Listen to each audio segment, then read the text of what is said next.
Let's start. Good evening. Welcome to the Nighttime Heat. My name is David Tagbert, and I'm sitting. I know it's strange that instead of Sober Josh, I am leading the discussion this evening. So we have a lot to discuss on this edition of the Nighttime Heat. My name is David Tagbert. Shortly, my colleagues Edwin Famule, Josh Kennedy, and Desmond Wion will be joining me. So this evening we're discussing. We're taking a short break to come back. Let's take a short break to come back.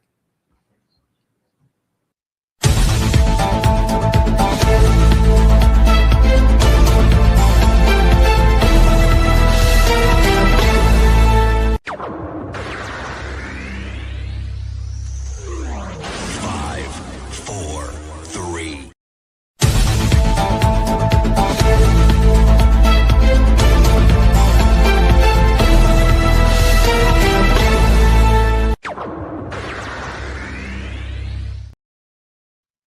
Back. This is the Nighttime Heat. My name is David Tagbert. I'm sitting in for Sober Josh because of some unavoidable circumstances. Sober cannot be here this evening. So I'm leading the discussion this evening on the Nighttime Heat. My name is David Tagbert, and this discussion. Here are the topical issues. Is Liberia's drug war really on course? Judging from reports that 12 persons have been indicted, but no big names are involved. CDC's chairperson, Janka Kowo's statement about Liberia retrogressing democratically is one of the issues we'll be talking about. Quite recently, Mieta family came under the spotlight when she expressed her opinions about the 6-year rule of former President Josh Manuel Weah. A lot of people are giving their own analysis and opinions about the recent statement by Madam Mieta family. We'll be talking about that. We'll also be doing analysis of the Finance Minister Augustine Bengafuan's statement at the recent dedication of the Banga to Salaye Road. These are some of the issues we'll be talking about this evening on the Nighttime Heat. Shortly, my colleagues will be joining me, and as soon as they arrive, we'll begin the discussions on these trending national issues. So we'll be right back after the short break.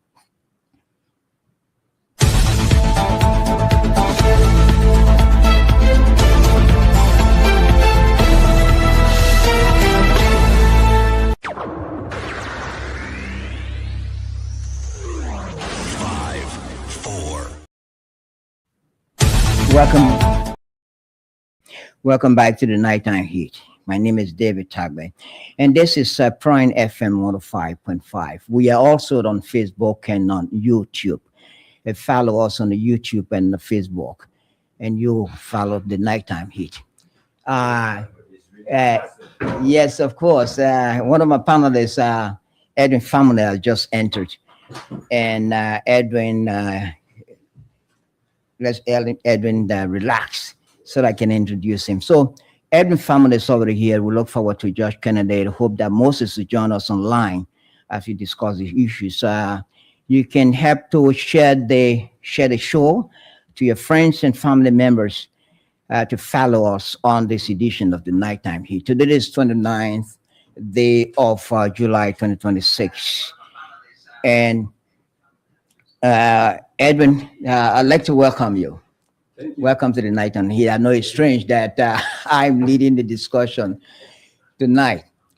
No, basically, Yeah. think, I think any one of us here wants the opportunity is given Okay. us. Yeah, Edwin is on now. I strongly believe any one of us just can do it once the opportunity is given to do it. And Yeah. I follow the unforeseen circumstances that our key host, Mr. Josh, is going through. Yeah.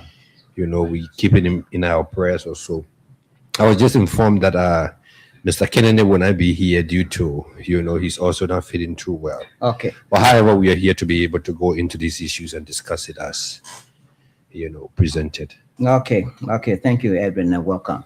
Wian would also not be here. He also stranded. He's on the highway coming from somewhere, driving towards Monrovia.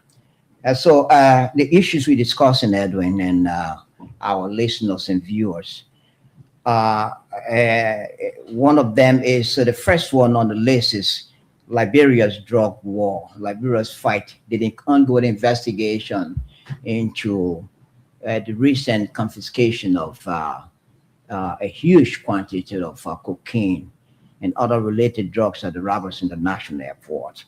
That matter still remains a topical issue across Liberia. And there's so many views as the investigations are continuing. People are expressing their personal opinions. They are looking at the issue as they see it. And so it's one of the issues we'll be discussing, the investigation into the drugs issue. CDC Chairman Janka Kowo spoke on 26th day, Liberia's Independence Day, and he said Liberia is retrogressing democratically. Do we have the recording of the clip of Janka Kowo? We don't have that, but we'll talk about that. He said Liberia is retrogressing democratically. I hope that we had the video to play to understand exactly what he's talking about. We'll also be talking about Miata Family. Miata Family is under the spotlight. It's one of the trending issues quite recently. In fact, it was not the first time Miata Family has spoken about the regime of the CDC led by former President George Weah. Miata Family has always been critical of the Weah's regime, thinking that regime was a disaster for Liberia. In fact, she has laid the blame on the shoulders of former President Ellen Johnson Sirleaf that had it not been because of Madam Ellen Johnson Sirleaf, George Weah would not be president. Said that Madam Sirleaf, former President Sirleaf, Ellen Johnson Sirleaf, was the one who sold out George Weah to the Liberian people, who convinced the Liberian people, who manipulated the entire process to have made George Weah president, and that the Weah's regime was a disaster for Liberia. There are a lot of reactions, mainly from the members of the CDC and other Liberians who see it differently.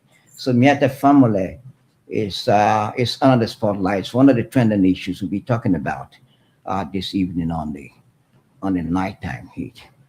Finance Minister Augustine Kpeh-Garfwan is also in the news.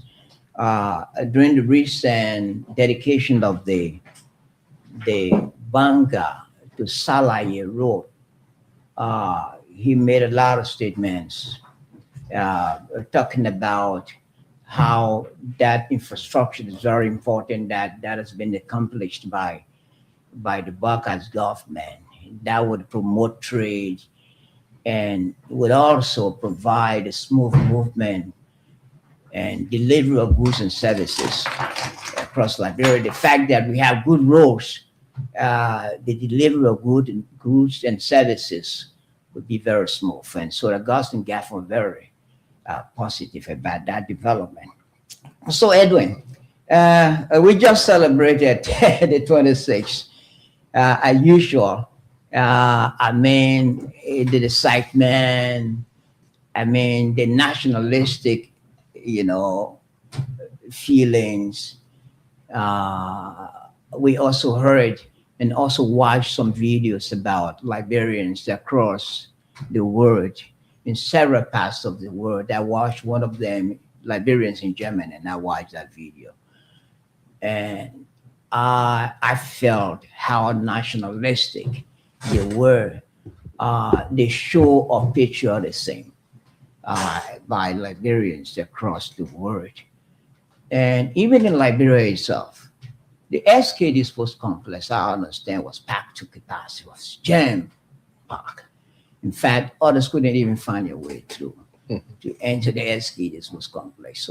So the question, Edwin, is why this kind of excitement, joy amongst Liberia about the celebration of our independence day these days.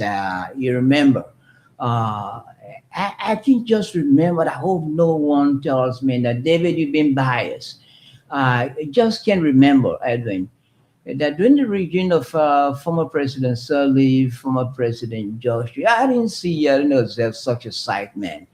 The Liberians are now exhibiting, are now displaying the patriotism that they're now displaying when it comes to the celebration of our Independence Day. What are your thoughts about this? Yes, basically and you are 100% right. Over the past few years, Liberians have come out in their numbers, be it in the diaspora, be it locally, try to celebrate their country independence. You see that across the United States, Minnesota, Philadelphia, everywhere in the United States, Liberians gather in their mass Yeah, to celebrate, to actually sell the Liberian culture to the world. I saw in Minnesota they even had the country devil, all of those things that we do yeah, here in Liberia. They were out there dancing. It shows the belongingness of Liberians wherever they find themselves now. To say we yeah. can identify ourselves with our Our country. country, yeah. We are proud of our heritage. Yes, that we are 179 years old. There could be some challenges in our back home. We basically, in terms of infrastructure, in terms of the livelihood of our Yeah. people. But when it comes to celebrating our country, I think Liberians all over the world and have now started to have that patriotism spirit. So what is To come out. what is igniting? What is Again, stirring up it- this spirit of patriotism? Again, it Yeah. comes back, it comes to leadership, irrespective of where the country finds itself. It comes to leadership, the people who are governing the country, because there's something that bring the people's attention to what is happening, to want to associate themselves with that country.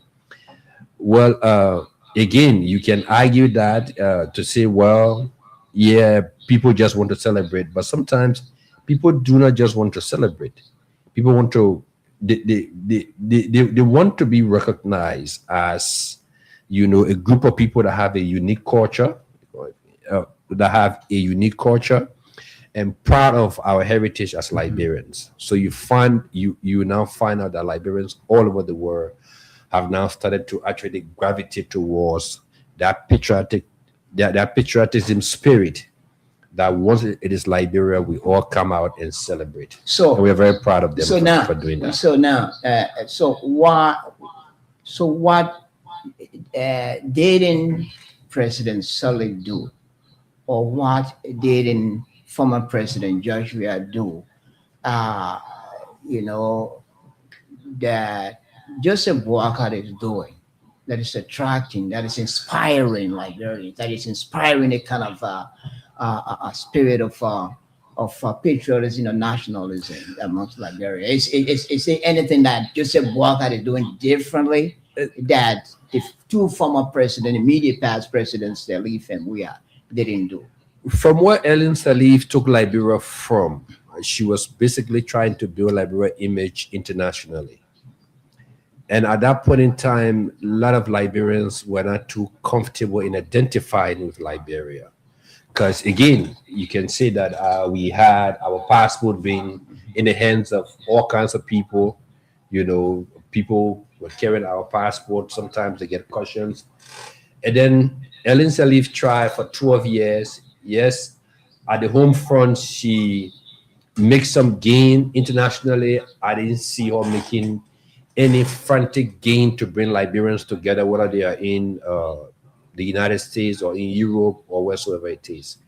President Weah, yes, he tried to see how best he can, bring the Liberian diaspora on board. That did not materialize. What I see Joseph Walker doing, because in fact, right now, as we speak, there's a Liberian diaspora office in the office of the president. So basically, these people always come into Liberia in and out. every December you see there's a elaborate program for Liberians that are coming home. Yeah. The president attend those things. So it built that unity that wherever we are still represented. We are still Liberians. And many of these people have, foreign citizenship, irrespective of where they find themselves, but it's still attached themselves to Liberia, that this is where we come from, this is where our neighbor screen is buried. So I think that coordination within the office of the president is working perfectly. So therefore, those who heading those people in the diaspora will definitely organize these elaborate Independence Day celebration and let their folks know that, look, we'll be gathering here this year for the Independence Day celebration. These are the events we're having. And Liberians are a group of people that I can say we are not selfish. We're people that always want to come together to celebrate, irrespective of maybe whatever the occasion is. You see, they will all come around, and bond together. And I think that is good. As we're doing these things, we need to now start, building the mindset as to how do we contribute collectively for the development of our country. So let come to the political side of it. It's happening now. President Boubacar is in power. I think this is his third year, right? No, it's almost 3 years. It's 2.5 years. Almost. It's 2.5 years. Almost 3 years. He's in power. 3 years. And his development agenda and other positive things that he's doing for the country, though there are other shortcomings. With all the criticisms about difficult times, economic problems, now we're talking about issues. Yes, the issue of the drugs, which is is our first major discussion, and all the criticisms about corruption, things that have the opposition is crying about insecurity, the lack of the rule of law. But yet and still, you see these kind of gatherings, specifically the recent gathering at the SKD Sports Complex, Edwin. What signal does it send to the opposition? I mean, the kind of huge gatherings, just on the 26th, the SKD Sports Complex reminded me about the last days of the 2023 campaign when the 8 years was over Gen Park. And what signal does it send to? What there have been a lot of debate, and I saw some of those debates on the social media on this whole issue that the people did not come out because of the government, involvement in their coming out. These were people who, ordinary citizens, that organized themselves. But irrespective of whoever did it, whether it's a government, whether it is private persons or private people, the matter of the fact remained that it is under this regime that those people have the confidence that they could go to the SKD freely, associate still there till maybe 1 o'clock, 2 o'clock at night to be able to celebrate their Independence Day. A lot of people went to the various entertainment side. They were at Calabar. They were at all of the different places or so. It shows some level of progress being made, right? Because there were times where parents wouldn't even allow their children out at a certain point in time because, again, insecurity issues.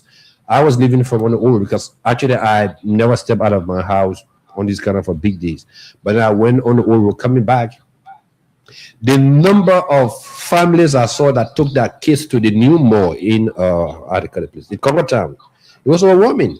Yeah, these people crossing the road coming with their kids. It shows that we are gradually getting there. We may not be there yet, but if parents can allow their kids out, if parents can take their children out on the Independence Day, unlike yesteryears where people just found food, eat, and tell the children, say, look, just sit here, nobody should go in the street, you don't know what's going to happen, the issue of insecurity. I think we're getting somewhere, and it's a gradual process. It's not going to happen overnight. So the debate now is that whether it was done by the government, whether it did not. But however, the government play her part. In as much as our government were able to pay civil servants on time, And those civil servants were able to take the money to their family, bought clothes for their children, bought food for their children, and then they were able to celebrate. I think we should give the government a pat on their back. Irrespective of the crowd, that crowd will only be recognized during elections. As it is, it was a celebration, so people went out to celebrate it. Those were not political events. Okay, so Edwin, let's go to our main issues. The first thing we discussed on Edwin is that since the recent confiscation of huge consignment of cocaine, $370 million worth of drugs at the Roberts International Airport. No, that was discovered not at Roberts International Airport. It was somewhere in the Congotan. ERW, it's actually RIA corridor. RIA corridor around the one of the senators' area. Yeah, McGill Avenue. Yeah, McGill Avenue. Since the confiscation of that particular assignment of cocaine, people are still talking. People are still expressing their individual opinions, providing their own analysis. But what the one of the main issues that people are talking about is many of those who've been arrested or indicted are just ordinary people. They aren't big names on the list of those who've been indicted. They aren't big names on the list of those who've been arrested and indicted. And so the impression people have is that the ongoing investigations are not being fairly conducted. The fact that people don't seem to have trust in the process, saying that, look, all the people invited just, less important people. What are the big names that are involved? Why do you think people aren't believing it? That the process is fair and there are some big names involved, but yet being shielded by the government allegedly. Why do people think that with Edwin? You think So what? I'll put on two cap. I'm David. David Tagway, sorry. This is Somerset. I'm borrowing this. Yeah, this is Somerset. Yes. So David, I'll put on two cap tonight. I will speak from the legal side, and I will also speak as an ordinary Liberian. But let me start with the ordinary Liberian first, right? First of all, the people who are doing their job, they are the professionals who are trained to investigate. They are the professionals who are trained to go after these quote-unquote drugs situation within our borders. Now, if we want to put politics and feeling into it, it doesn't mean what the politicians are saying are all right. Before I came to studio, I read the CMC political leader Musa Abedite's statement that the president did not speak about the drugs issue at the Independence Day celebration. So it means that the president is not putting interest into this matter. Come on. We can't be that petty. These are issues that are that are currently being monitored, investigated by the authorities that have statutory authority to investigate. And whatever we're doing, we have international partners that are watching us. They're looking at it keenly. First of all, the drugs that was discovered in Liberia were not meant for Liberia. Liberia was only being used as transit. So those countries it were meant for, you think they are not interested in the investigation? Then we come now to the legal issue. So the government should just start calling big names and start dismissing them. At the end of the day, they go to court and the court doesn't find evidence on those people. They walk out. Then the same people come back and say the court is corrupt, the government have compromised the court, so the people who they talk to the court, they walk out. That's not how it works. Everywhere in the world. Look, some of these drug cases, sometimes it takes decades. It takes years to uncover who are the real culprits. Laws everywhere in the world work with evidence. It is not based on your assumption or your presumption that people are involved, so those people should be apprehended or be handcuffed because they are government officials. No. You don't, because if you do that, you'll be violating people's rights. You have to have evidence. How do you get the evidence? It is the people who are now being called, who you call the low-hanging fruit. When they go through the investigation process and say that Mr. XYZ was involved, he was my direct boss, he was sending me to do XYZ. Can you show us some evidence that linked Mr. XYZ? If those evidence comes and point that Mr. XYZ was involved with it, I don't see any reason why anybody would shield them, because the evidence would be before them. And one thing we do not know in our governance structure, that one person the law in this country gave authority to disagree with the president is the Minister of Justice. So if the Minister of Justice, after the investigation, have evidence that there are people who are within authority or within the cycle, and he goes to the president and say, Mr. President, these are the people that we have evidence on and we want to prosecute them. And the president said no, the Minister of Justice has the right to say, Mr. President, we cannot prosecute the other people who are prosecuting these people. If you don't do it, then I will have to walk out. So look, people cannot put their personal feeling into this thing. All right? Irrespective of whatever we've been saying about this whole drug cartel and here and there. But I said it consistently on this radio. I've worked in some of those institutions before. Cartel don't come to country in 6 months, in a year time, to set up a network and bring in almost $500 million worth of drugs. They don't do that. It takes years of planning. It takes years of trying to build trusted allies within the system. And when they build that trusted ally, they will first start to test it gradually. When they reach to a point where they have total confidence, then they can now come and say, okay, then we can do business with you. So we need to start going back now to start investigating, when did this guy come here? How did they come here? Who gave them visa? And this is the question. Yeah. Many Liberians are asking. Mm-hmm. How did the cocaine enter here? Who brought it? When was it brought here? And now the argument is that those guys have been here since the regime of former President George Weah. Those guys have been here since the regime of former President Ellen Johnson Sirleaf.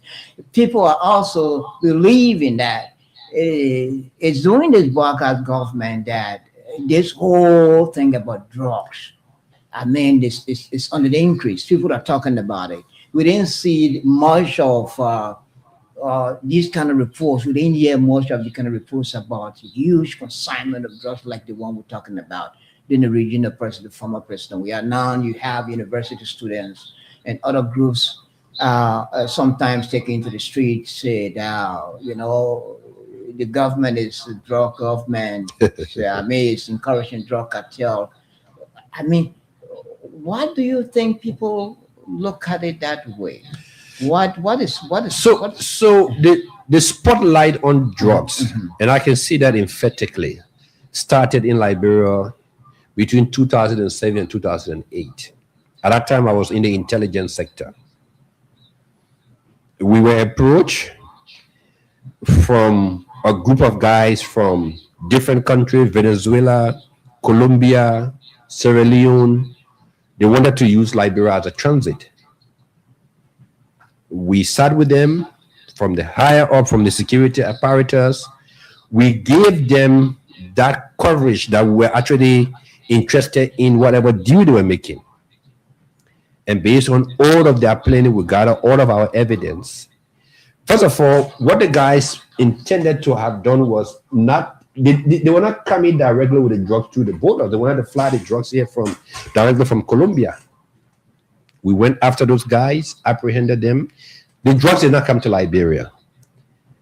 We apprehended them and they were turned over to the USDA. As we sit here today, some of them are still in fact, they are in jail in the United States. Some of them serving 15, 20, 30 years term in prison. After that, between 2011 and 2012, again they attempted. They were intercepted by the French Navy off our coast. And that vessel was brought to Liberia. The drugs were burned. We did not hear about any major drug issue until after the regime of Madame Sirleaf, because at that point in time, once we've started to crack down hard on them. They started to look for different routes, looking for different countries that they can penetrate because they knew that Liberia was a no-go zone. Coming into power by President Weah, the regime attempted when it came with the $100 million worth of cocaine through the port, through those freezing food company or so. That one again, it was confiscated. However, but I think after they realized that there was a regime change from Ellen Sirleaf, who was cracking down hard on them because we've seized, we've captured a few of their men. They imprisoned in the U.S. They tried to come through the sea. The French Navy intercepted them, and the drugs were damaged, were burned here. They came in again during the regime of former President Weah. The culprits were not apprehended. Only the drugs were seized, and even those who were just the handlers, they went to court and they were released. So, however, they realized now that at that point in time, the person who was cracking down hard on them is no longer in power. You have a new regime. They could have started building themselves up now to see how they can use this place as a transit. Because, look, like I said, people don't come to the country in 6 months' time, in 1 year time, in 2 years. It's a long-term planning. Like Britain produced cocaine. So, Edwin, do you believe that no senior government official is involved? What believe? As people are thinking that Believing is one thing, but again, like I said, as a legal person, I wouldn't say I believe that there's nobody involved. But if you see there's somebody involved, then we have to bring the evidence. Because what I say, right? Another regime could be in power. And the cartel could be in bed with certain high-profile people, right?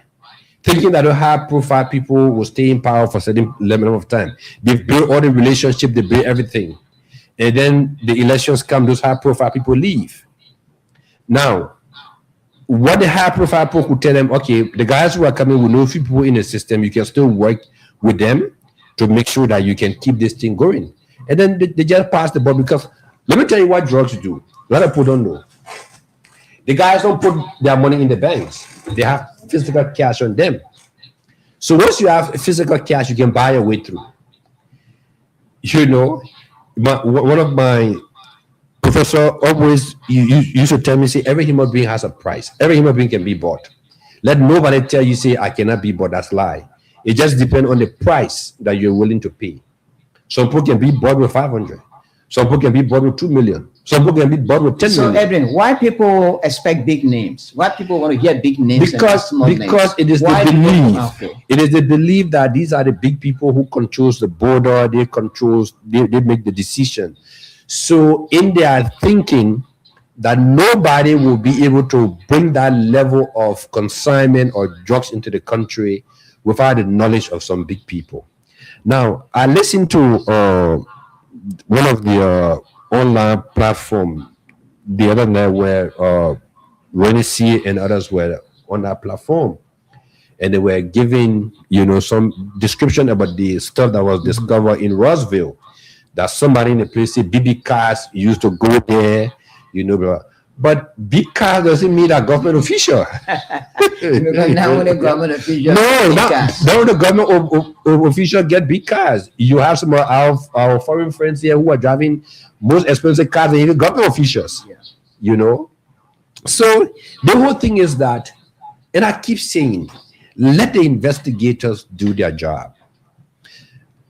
People are saying that, it was the Americans that tipped our government, that there were consignment drugs.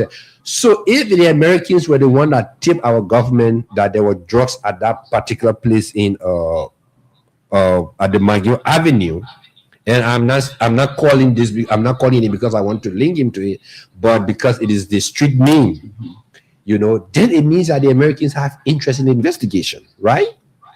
It means that they also may have information of those within our system, those within the government that were part and parcel of that process. And once that is factual, you can trust me. So the Americans will not hire anybody. So what is the government doing about calls from many people, politicians, ordinary Liberians, that there's a need that international groups or investigators should be involved, or countries should be involved. So where do the international investigators start from? They don't seem to believe in the. So where do the international investigators start from? I mean, because we did the same thing with the Assam case at the Capitol building. We say, oh no, the librarian cannot do it. You bring international people. They bring international people. At the end of the day, the same report that was given by the local people, that's what international people endorse.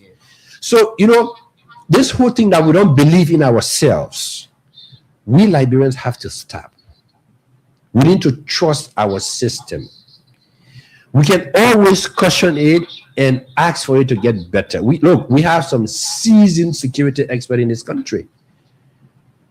And like I said, it is not only Liberians that have interest in the drugs issue. The international partners have interest in it, because the drugs that was here, it was not for Liberia. Liberian street value is around $317 million. If it gets to Europe, you're talking almost a billion plus. And that is 90% cocaine. So I'm 100% sure that our counterpart, our foreign counterpart, the US government, the Europeans, they all have interest, because the first $19 million parcel that was going, it was meant for Europe. You think the Europeans here don't have interest in knowing exactly who are the corporate that are shipping drugs to their continent? Definitely they have interest in it. So they will not sit supinely. And the Justice Minister came up and said it clearly that they were working hand in hand with their American counterpart. The American DEA, they are sophisticated. And I can say this, there's no major drug bust that happened in Liberia when I was working in the intelligence sector that they were not part of. They're part of it. When we grabbed the first guys in the $100 million drug case, those guys were apprehended on a Saturday. By Sunday morning, the American DEA flew a plane from the United States. They picked the guys from here straight to the US. By Sunday morning, the guys were on the plane going to the US to stand trial. So why do we think that this whole $300+ million would just be among our security apparatus, and they will close their mouth, they will shield people? That's not how it works. You have to be able to put the parcels together to say, okay, now we have evidence that Mr. X is involved. Mr. X is maybe the director of immigration. He was giving order. The cartel gave him this. This is the evidence, XYZ. In the absence of that, presumption of innocence is fundamental in our laws. So, Edwin, the quantity we're talking about, Edwin, is unprecedented. And it is happening under the rescue mission government. Mm-hmm. And we're talking about election in 2029. Mm-hmm. They could have a trickle-down effect on your chances, on the Unity Party's chances in 2029. A government that is seen as collaborating with cartels across the world, with such a huge amount of cocaine coming into the country. Where did it come from? No one is showing. Even people are even questioning whether the government is even succeeding in an investigation. But first of all, let's deal with, the kind of effect it may have on the Unity Party. I basically do not. In 2029. I basically don't speak for the Unity Party. I'm not part of the Unity Party. Mm-hmm. Let me say this, but the issue of drugs has been a menace for the entire West African sub-region. If you go online today and checked, just last month, Ghana, a vessel left from Ghana to Australia with $200 million worth of drugs on that vessel. Senegal did a drug bust of almost $180 million worth of drugs. You can go on and on and on and on. So this is not only unique to Liberia, neither Sierra Leone. What is happening from the time President Trump declared war within the Western Hemisphere, authorizing the US military to bomb any unusual vessels or whatever they see around that end, the cartel started to look for different route to route their trade. And like I said, they are multi-billion-dollar industry. You have the guy sitting in Colombia, Peru, Bolivia, multi-billion years, and the boys have physical cash. In fact, the report I was reading sometime last week, the guys have started even manufacturing drone submarines where they stock the drug into it. Someone is sitting in the house in Peru and direct that submarine directly to maybe Guinea-Bissau or Equatorial Guinea.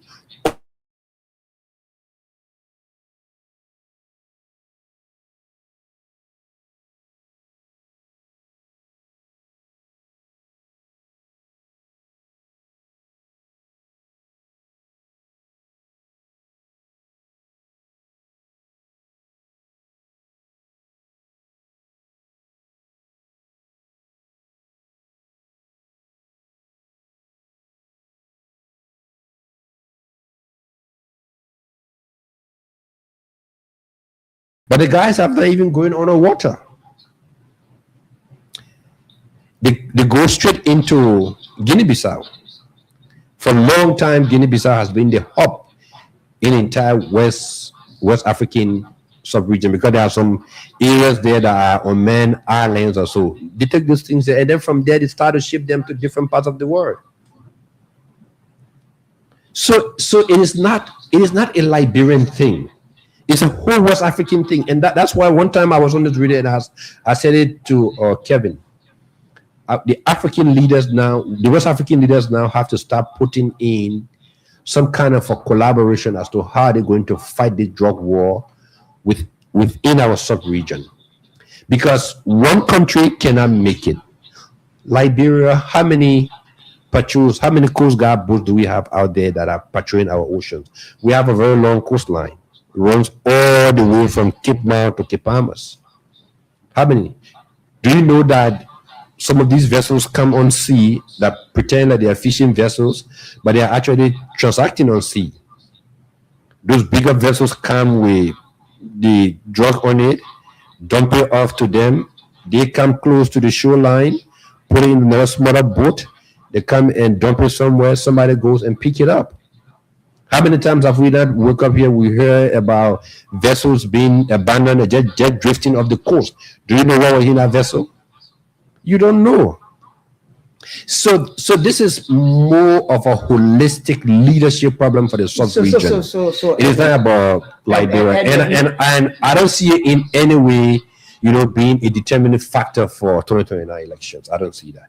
Don't you think so? No, I don't think so. Because since the drug thinking about, there are a lot of groups are singing in the streets, demonstrating. I mean, that shows that the government's popularity with the people is diminishing. No, I don't think so. The fact that a lot of people are talking about, I don't think so. If you talk about, David, if you talk about a government that have been more proactive in fighting drugs in the last 10, 15 years, I don't think you want to rule out the Baka government.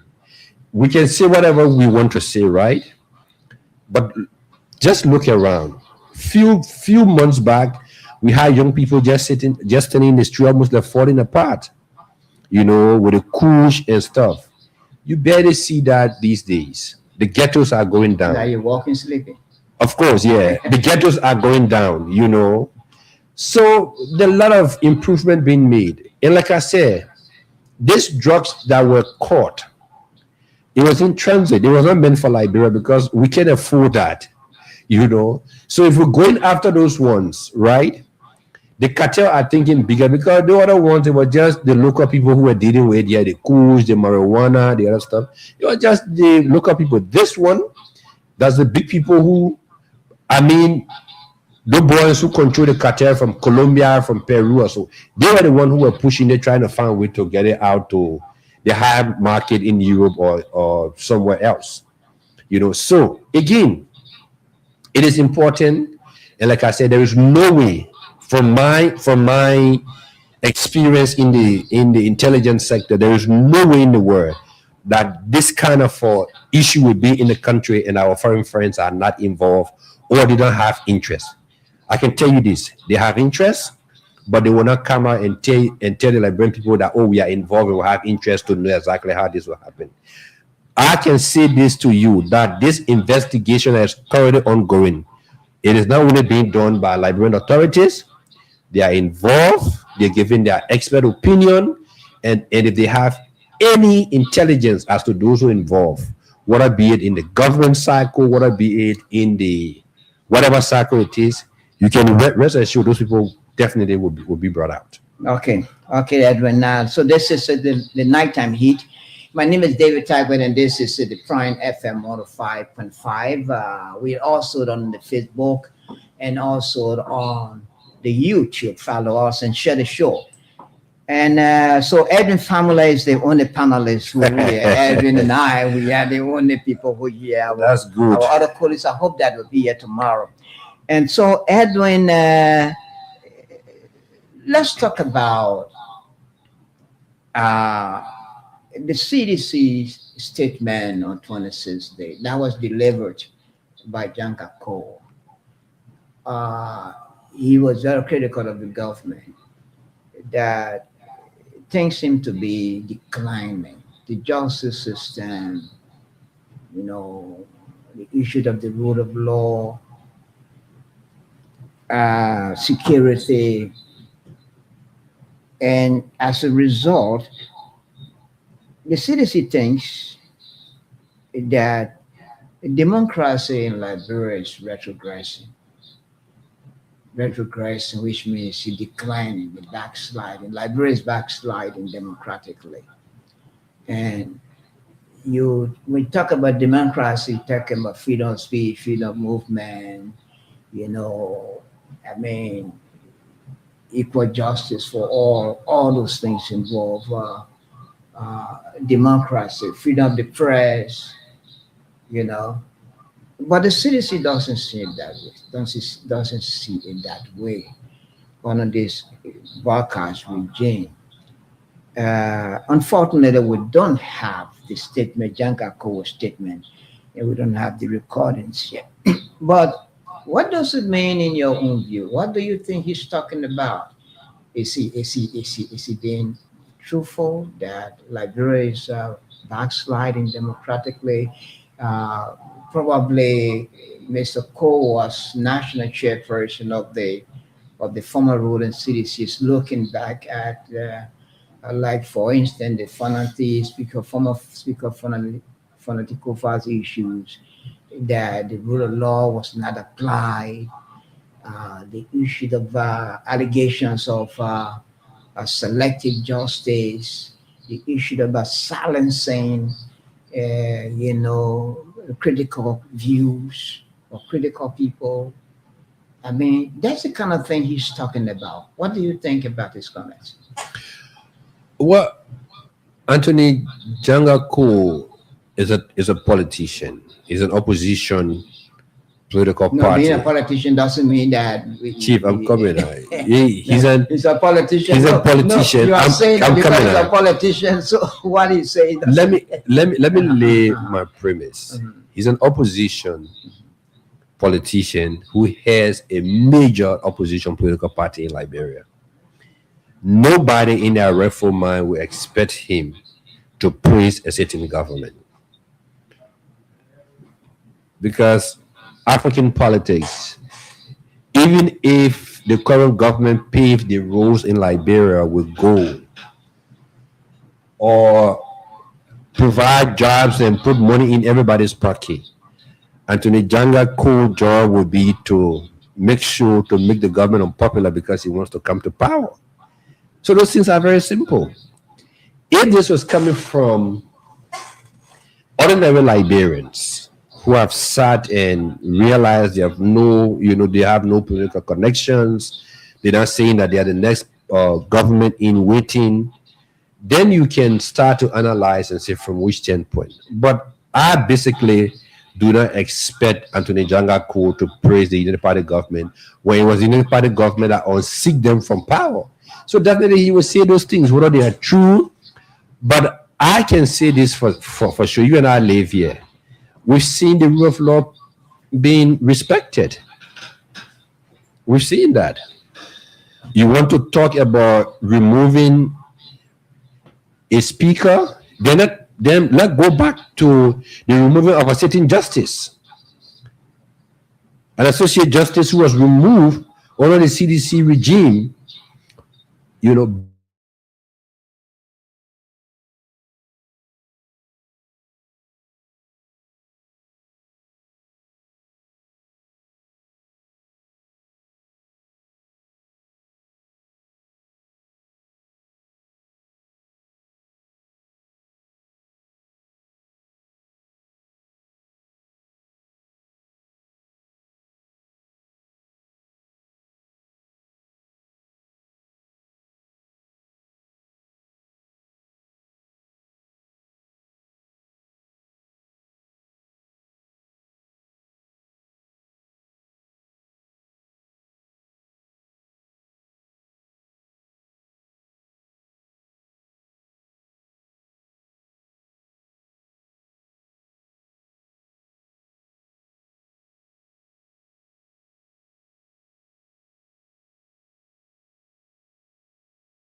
them to court. But hey, when you actually sit back and looked at some of even the current people that are in government that were indicted, that went to court, some of them the cases are still pending.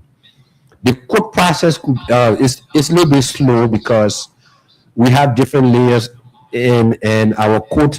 Most often the dockets are full. So if a case is there for 2, 3, 4 years, it doesn't mean that you're not being prosecuted. You can be out on bail. It doesn't mean that that case is not in court. So if you come up and say, "Oh no, the rule of law, the silencing," the last time that I understand that, I don't think anybody in Liberia has been stopped from speaking their view, or people being arrested for speaking their view.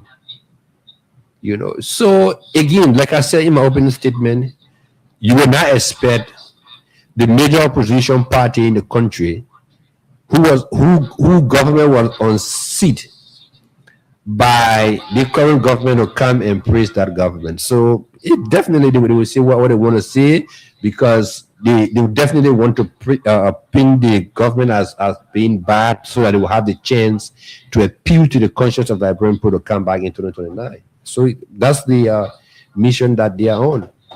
That's the mission they are on.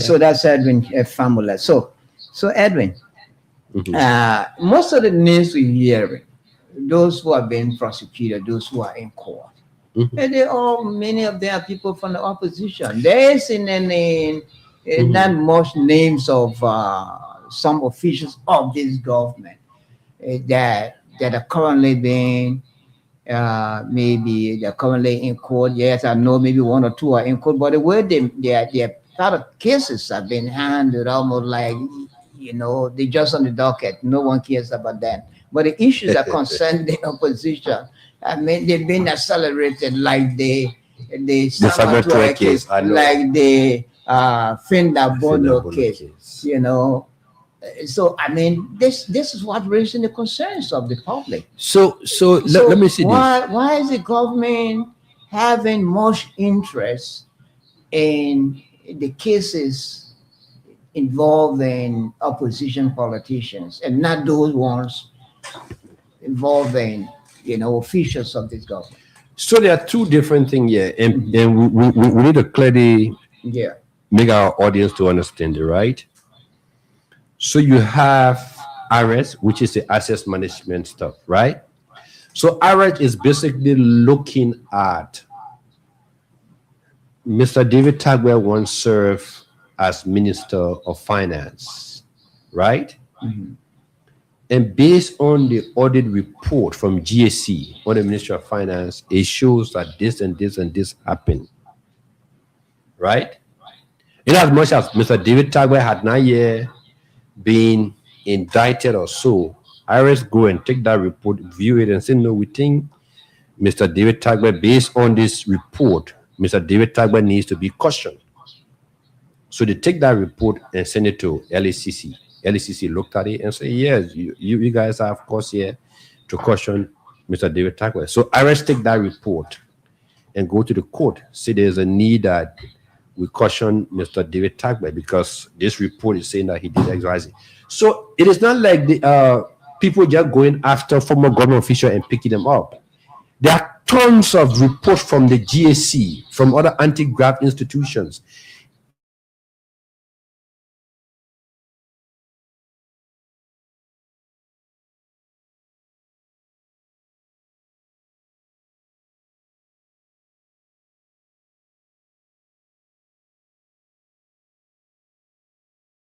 Most of the audit that was done, it was done from 2018 to 2023, right? So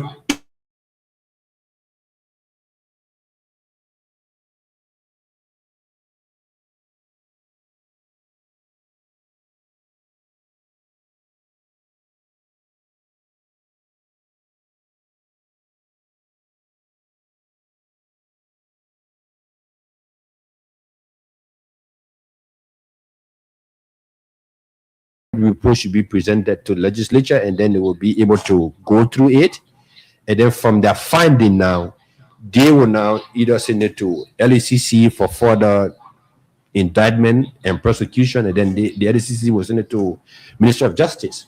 So this is the process. Now, people will argue, say, why are you not going back as far as the Ellen Sirleaf regime? But on our law, there's something called statute of limitation. When the statute of limitation passes on those matters, you can bring them back. And that was why the legislature now had to now, or I think through Senator DeLon or somebody, had to now push a bill to repeal that whole statute of limitation from the 3 or 5 years to now 15 years. So that when you commit a crime, so you will say, I will commit a crime because first, I think it was 3 years, 5 years or so. After that, they cannot prosecute you. But the new law now is saying that because people get into government and say, the first 6 years, I do what I want to do, will come back again 6 years, at 2 years and a half. After 2 years, they can prosecute me. The statute has elapsed. So now they're saying for 15 years. So even if you stay there for 12 years, you can still be prosecuted. So what you see happening right now, it is just those reports that have been picked up.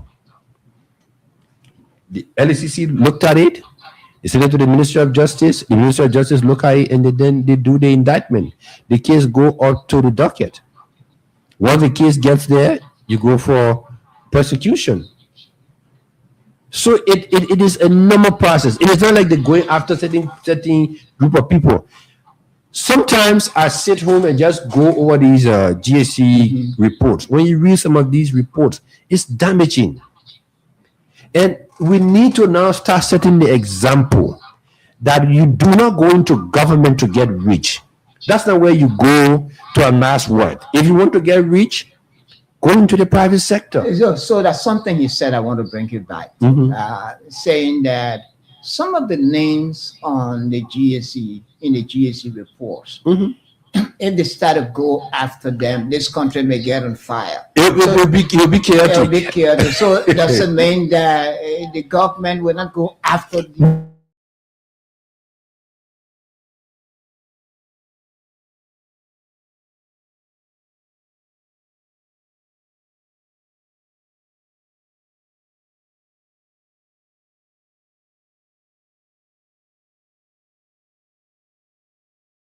You see what we're doing, all right? They actually doing it. It's a gradual process. Okay. So they look for the most damning ones. All right. Take for example, $10 million. The whole 12 case, $6 million US transferred to this account. It was taken by this person.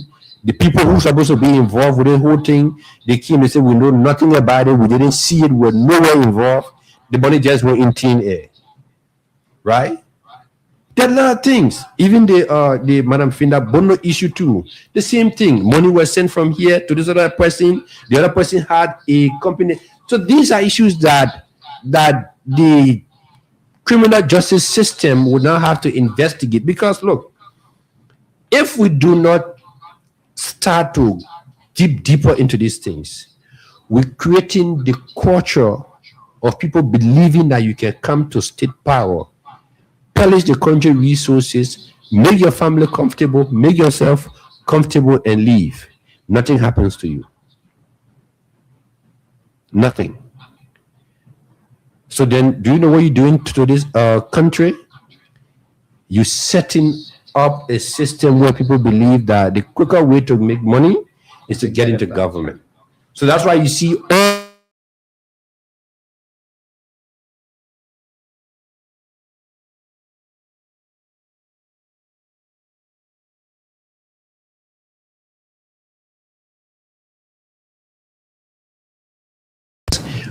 and then come and say, look, I'm going to support you. But what do I get? Then you start fighting over the lucrative area. I want LPRC. I want MPA. I want finance. You think why are they asking for those positions? You think they want to serve? No. They're going there because they feel that there is money there to loot. So then that takes us back to the national chairman of the CDC, the opposition CDC, Janka Kowar, about talking about selective justice as part of the declining aspect of our democracy. I mean, what is it taking too long to also start prosecuting or bringing to light some officials of the government that should be prosecuted for some reason? But the last time we're here, we talked about the guy who was the former chairman of the LTA. His case is in the court right now, right? So if anybody can bring an audit report here, all right, to say that the GSE clearly showed that there were financial malpractices in this ministry or agency between 2024 and 2026, where we are now, and then the government have not done anything in terms of prosecution, then you have a point. But if you don't have that, basically it's just wild allegations that we're making that, you're going after. The reason why they're going after your people because they have been audited and they are finding that show that they are culpable of mismanagement. All right. So definitely they have to go after them. Now, again, you being accused of mismanagement does not make you guilty. The presumption of innocence, like I said, is a fundamental principle in our law that you're presumed innocent. So when you go to court and you have the evidence to exonerate yourself, you prove it and walk out of the court. But if not, then it means that you have to definitely pay the price. Okay, so and paying the price, it means that either you go to jail or you restitute whatever you've taken. Okay, it happens here under the real regime. Did it happen to Brandon Samokal? Samokal lost his senatorial seat. Samokal was prosecuted. Yes. Right? He won his senatorial seat, and because of quote unquote he was involved with SYZ, today he's not a senator. So why are we saying that he's being, selective when it happened to certain group of people? No. We want for this country to be on a trajectory that the day David Tagba become minister, David Tagba knows that he came there to serve, not to steal to make himself rich. And if David Tagba steal, David Tagba should know that he will face the full weight of the law.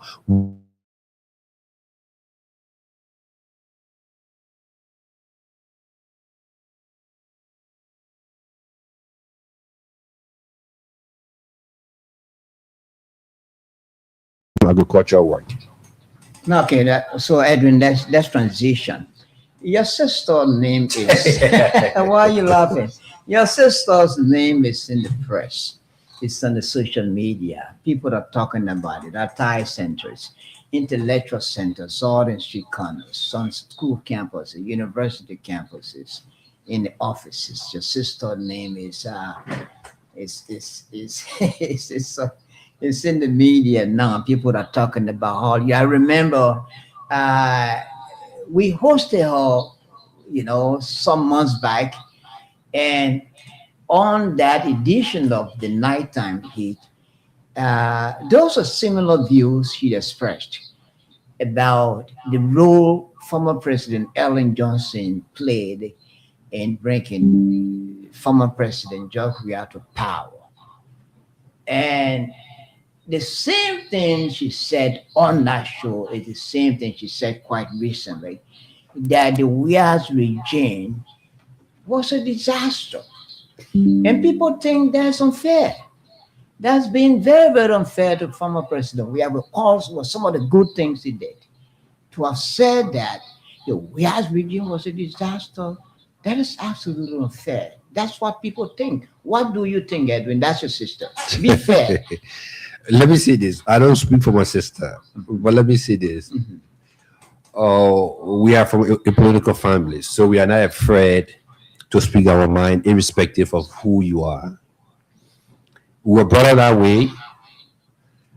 And yesterday, when I saw that stuff, and even some of my own classmates and we had some bitter exchanges on the internet. But that's what we're built for. We're born into politics, And as I said on my Facebook page, we are not unapologetic for people believing that we are elites. Because, this whole thing has gravitated towards people from the slum and people who believe that they are elite because they are doing it. Look, like I said, my father came from Grand Cape County. He was not born into Monrovia. My grandfather named Imam Kamotifa Fambule from Grand Cape County. My father came from Cape Mount, came to Monrovia, find his way, went to school, get an education. My father did not stop anybody father from coming from Grand Crew, from Lofa or wherever to come to Monrovia to go to school. He came his struggle.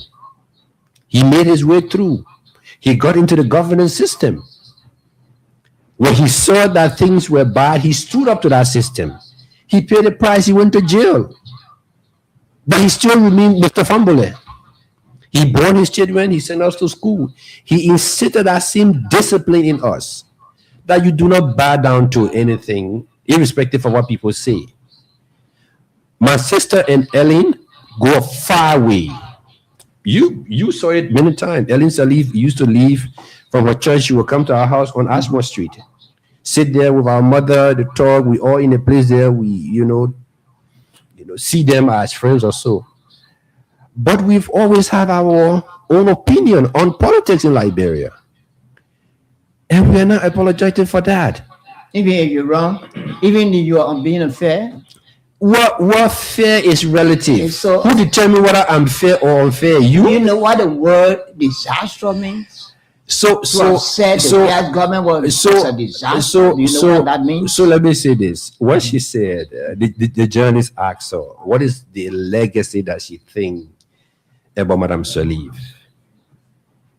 And she said, and she was very blunt. Okay, so Edwin, before you go further, let's listen to the video. You want to play the video? Yeah, play the video.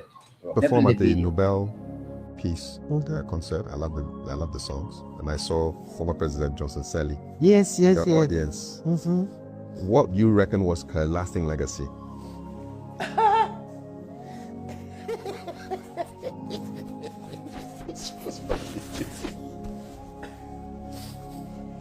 Her lasting legacy will be that she unleashed George Weah on us. That's the legacy I give to Mrs. Salif. Sorry. You don't think very much of George Weah, President George Weah? Have you met George Weah? Yet to. Would love to interview him. Oh, he can't talk much. You won't get much out of him. He's not very articulate either. No, I'm sorry. He's a fantastic football player. Yes. Okay? He's a fantastic player. At least that's what they say, because even when I was in England, I wasn't that much into football, and I understand he played at one time for Liverpool or something. Yeah, I didn't follow his football history, But the background that I come from, we didn't see football players as national political leaders. And I'm sure that's everywhere in Africa. I mean, I never heard Ghanaians saying Abedi Pele can be president. Abedi for president. Can you imagine? Will you have Abedi for president?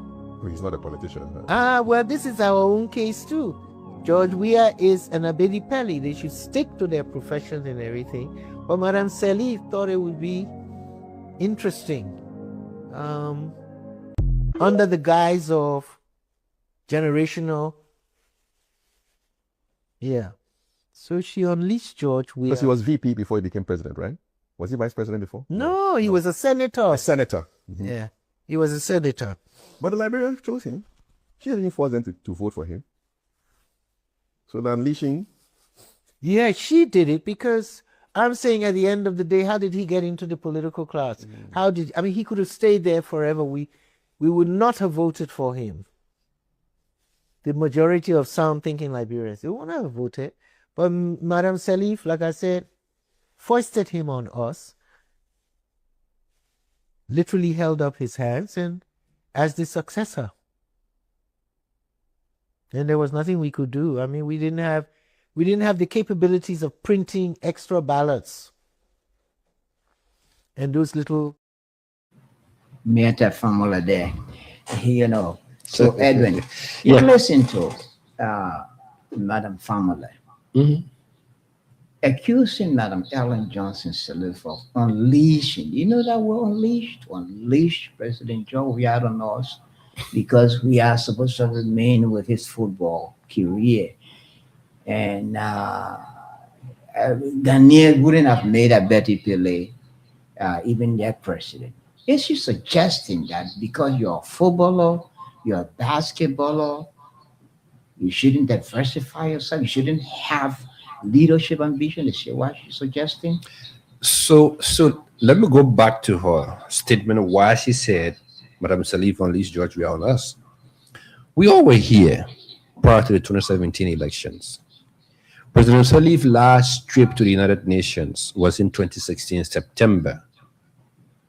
It was a month before the elections. She went to the United Nations General Assembly and she had an interview with Christiana Amanpour. How many of us here listened to that interview? She was emphatic in her statement to Christiana Amanpour that she was going to transition the country to a younger generation. And Christiana Amanpour asked her, but your vice president is contesting. She said, we retire together. She said that. And she spoke her mind. I'm coming. So when Miada Famula said Ellen unleashed George Weah on us, those were the places that she was coming from. Maybe sometimes we forget these things. When Ellen came back to Monrovia from the United States, the day Ellen vice president was launching his campaign, Ellen went to Lofa County to break ground and she invited George Weah and Madam Jua Howard Taylor. What does that signify to you? So, but was it wrong? Was it wrong to bash a younger person? No. We're not going to the wrong or right now. So I'm trying to interpret her statement for the people who think that what she said was not true.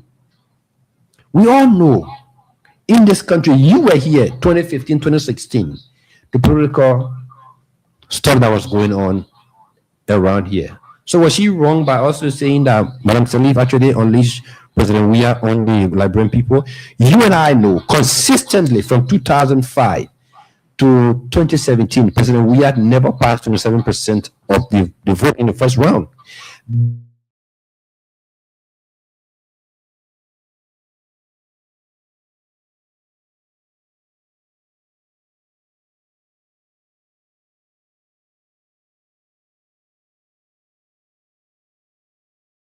Never had that trust that President Weah was the right person for the presidency, but President Salif projected him. So, but it was not. It was not. We're not saying it is wrong. No. She influenced the process. You don't know you may not know the level of influence that she plays.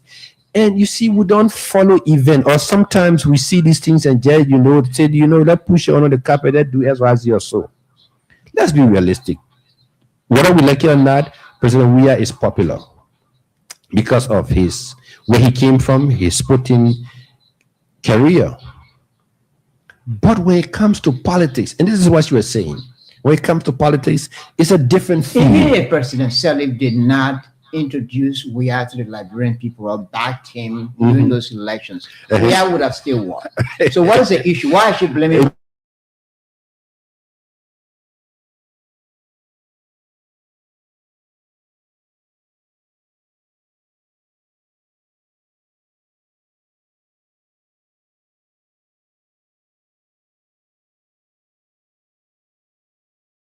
So Brakai, backyard to go and break ground. All of the signs were there. Did you see Madam Salif any?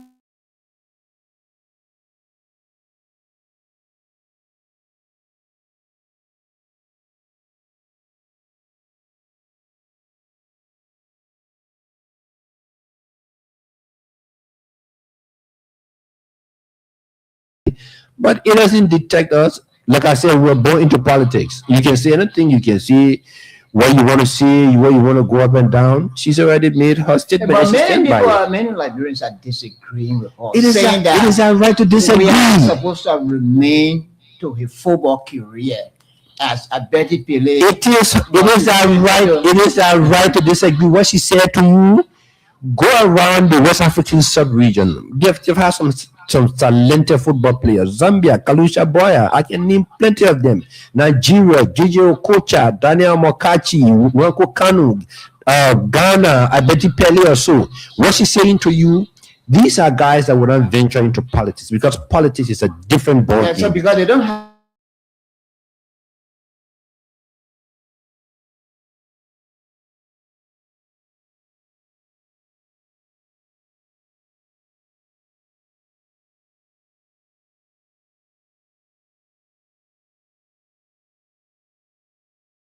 To that comment, she just said, you know what, you tell her that will not hang your time for her. Because she knows exactly the conversation that they have had behind the scene. And like I said this, Miata and Ellen goes very far away. Very far away. You think Miata family have not confronted Ellen Joseph Salif on this issue? You really think so? Of course she has. And she knows exactly what Ellen said to her. So she's not saying it in secret. So if you say the Weah's regime was a disaster, is she suggesting that nothing positive that Weah did for this country I would not she say can remember, that. that she can't even acknowledge? I would not say that it was a disaster. However, So you disagree with her? no, I'm saying No, I would not say that no, because so that means I'm you coming disagree chief. with her, yeah. I'm coming chief. I was here for 6 years. She was in here, right? I would not say it was a disaster, but there were some shortcomings. That's what I'm saying. You are disagreeing with your sister that the Weah I'm regime not- was now a disaster.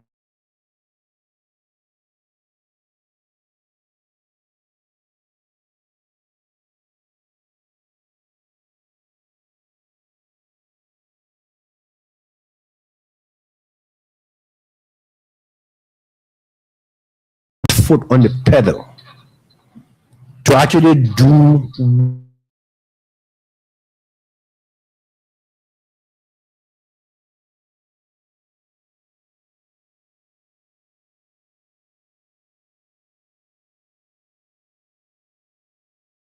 him to help. He said it in Clareton, in Gibraltar, in the places. He did not hide it. All right. But again, because this was not his terrain, so he find it difficult.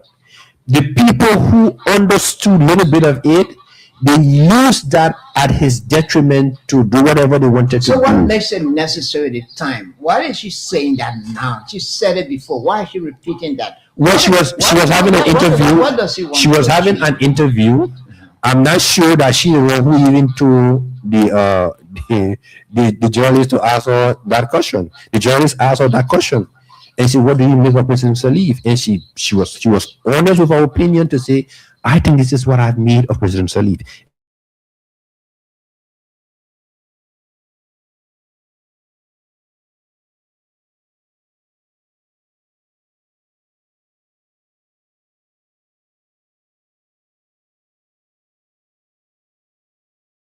trajectory. They were disappointed in her. I've heard that many times when we travel along the sub-region. People say that.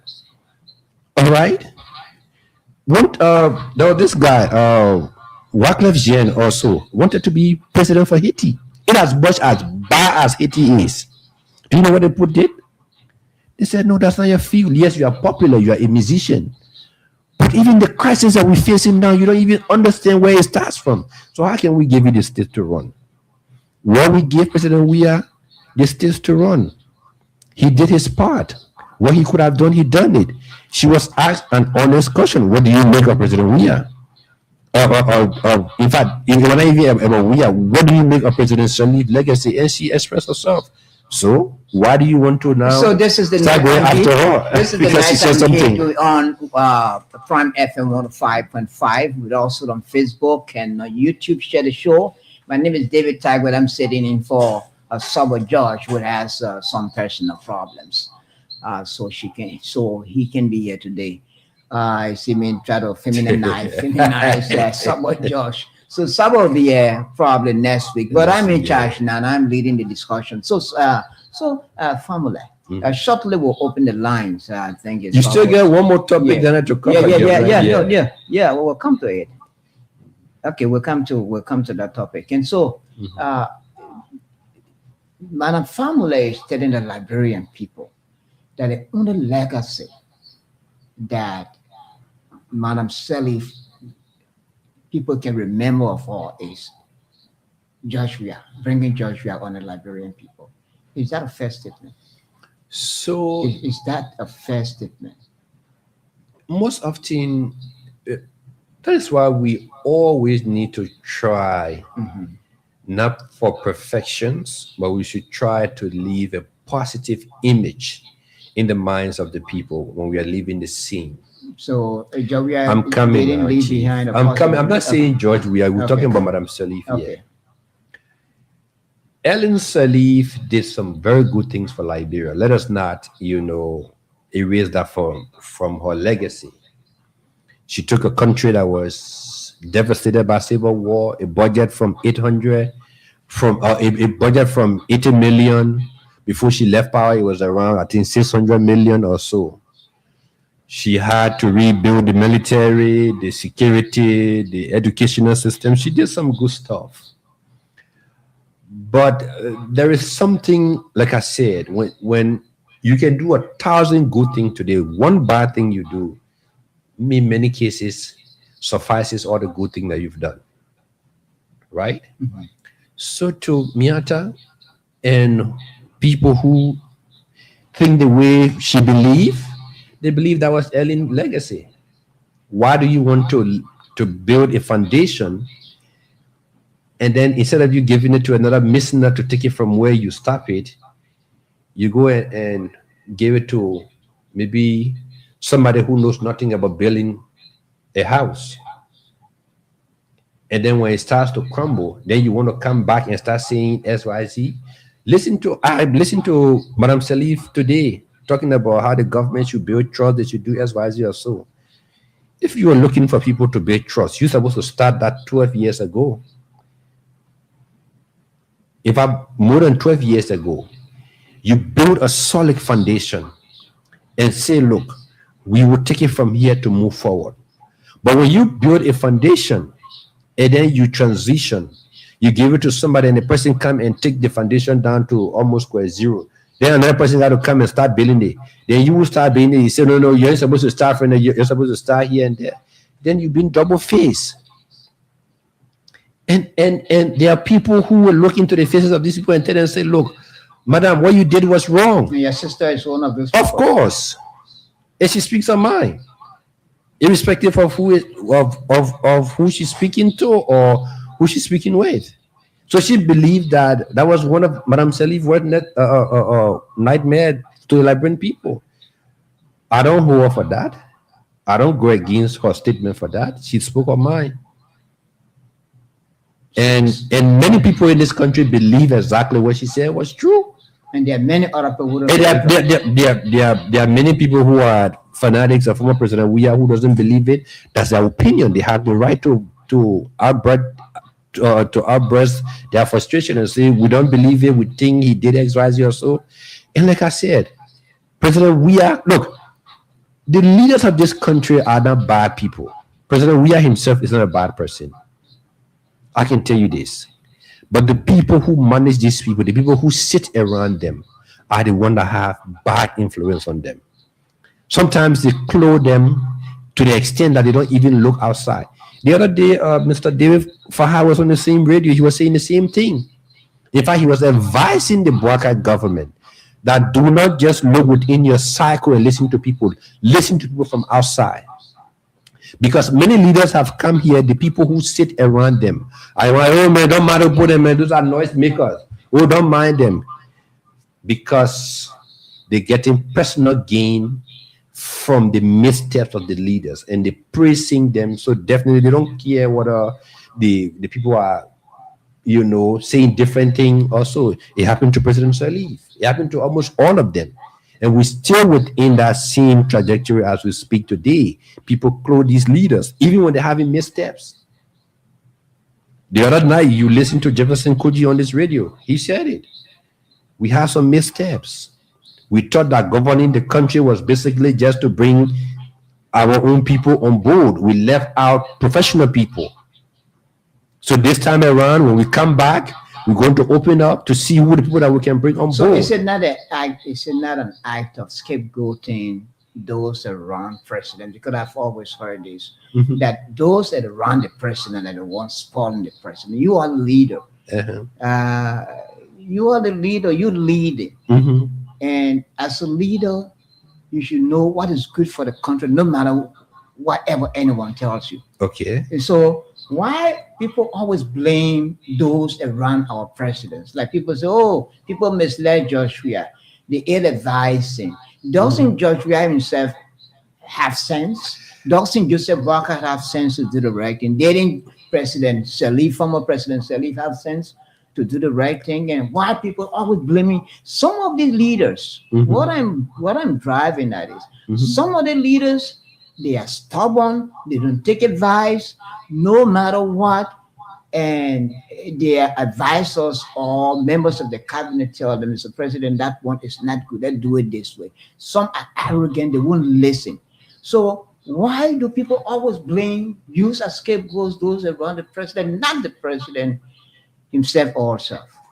So the president is not in every ministries and agencies, or the president is not walking in the street to know what's happening out there every day. He listens to radio because he or she He's just not everywhere. This is just- why he has, I'm coming now. lieutenants, I'm coming. who are ministers. I'm coming, chief. Mhm. Yeah. He's just an individual, a single person. So the president gets in his vehicle from his house with the escort. The room is clear. They take him to the mansion. He sits there all day in the afternoon time. He gets in the same convoy. He's not going to the market. He's not interacting with the people. He listens to them on the radio. So the people who are around him are the people that are interacting with the public. His inner cycle. They are the one actually interacting with the ministers, the this, the that, or so. And sometimes they get credible information that Minister David Tagbe is not doing well. Based on what we're hearing, the way he's doing things is not actually what we want or so. But because Minister David Tagbe has managed to compromise the gatekeepers of the president, that complaint will never reach to the president's desk. The president don't just receive things from everybody. He has a whole cycle. That complaint will never reach to that president's desk. So David Tagbe can do whatever he wants to do. Whenever David Tagbe had time to come and see the president, they make it seem that David Tagbe is the best performing minister in the government because he's already have compromised the gatekeepers. You see why the other day, the Unity Party chairman was calling for the president to reshuffle his cabinet and saying that those who are performing will stay, those who are not performing will leave, because the president does not see everything. He doesn't hear everything. He depends on people. That's why he has cabinet. He has his, the dean of the cabinet official, the chief of staff. All of these people are the one that make the presidency. So that's why people always say the people who sits around these people. Sometimes the president wants to get down to go to Waterside. So, no, Mr. President, he can't go there. That place is too dead. They convince him. No, he can't go there. So he sit back. But the people in Waterside, if he goes there, he listen to them. He will be able to pick up some of the issues that are happening. President Salif used to do it. Go on the radio and say simple English. There was a lady who was on Omeo radio. She and Madam Salif. And people would phone in, they would call. She would listen to those things. Those were ways that she was actually getting into the community and know what was happening. Because people were calling, oh, Madam President, they're happening to all this and that. So, how many times have we done it after Madam Salif? President Weah, as we are saying, came from the slum. When he became president, how many times did he go to Newtown? How many days did he go to West Point? He himself would have wanted to maybe go there. Say, no. I need to go to Doe community to see what happening there. Put on his reboot and say, let's go. But they will stop you. No, you can't go there. You go to the boat, start making noise. The boat want money, they want to do S, Y, Z, or so. That is why people always say the gatekeepers are the problem, not the leaders. Okay, so before we transition, Edwin, we're talking about Miata family or statement, and I want to conclude on that. What does he actually want to achieve? Because he said the thing. Basically, she was not looking for anything to achieve. I said she had a whole 3 hours interview. Yeah. She talks a variety of things, including even from her childhood up to. I followed the entire interview. I went to her. So she spoke about Charles Taylor. She spoke about the country. She went. It was a whole 3 hours of interview. This was not just about President Salif's legacy. And like I said, she didn't ask the journalists to ask all that question. So these were different questions after questions that were being asked, and she answered it genuinely. So it was not like she was looking for something to push for her. So this was just a fun conversation that she was having with a journalist, and she brought it up because the journalist asked her, what do you think is former President Salif's legacy? And she was blunt. And finally, Madam Famule said being haunted by this allegation of inaugural funds. It was one of the reactions I heard from one of her critics on social media. That this is a woman who entrusted with several thousand, if not millions of dollars for the funding of the inaugural funds and for the inaugural program of President Boaka. In fact, to some extent, because the money was squandered, the place was hard, the president had to fall off, and all this. In fact, she was responsible. Why isn't anyone asking her, even this government asking her, even down to the Liberal Anti-Corruption Commission asking her, calling her to answer questions as to what happened to the inaugural funds? These are concerns, critical concerns of people. So if the critical minds were following event, they wouldn't be asking those questions. But Famula came on this radio and explained exactly what happened. After the inauguration, there was an audit done. The finding was given to the president.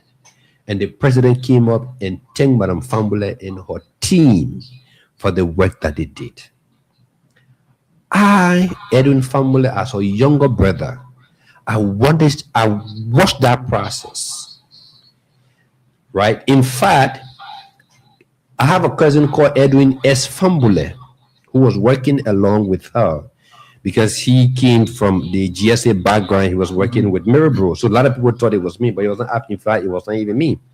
And I will say this today on this radio publicly. When she was appointed by the president to serve the inaugural stuff, she was using our mother's place. She never had an office space to run it. So she used our mother's apartment downstairs to carry on the inaugural process. I was in Accra. I have gone to see my doctor because every December I go to Accra. On my way coming back, I got a call from her that somebody was bringing a parcel for me to bring for her. So I said, okay. And then I waited. The car drove in. There was a brown envelope given to me from the president of Ghana to Miata Fambule for her. And I will say this on this radio, let people hear it. In that envelope were $25,000 given to her by Nana Addo. from Miata Fambule, because she has phoned him that the president of Liberia has appointed her to serve on this committee, but she don't have a dime to even run the office. So he sent her $25,000, saying, look, Miata, this is for you so that you can be able to do X, Y, Z. That is the money that she used to start the whole process. The government of President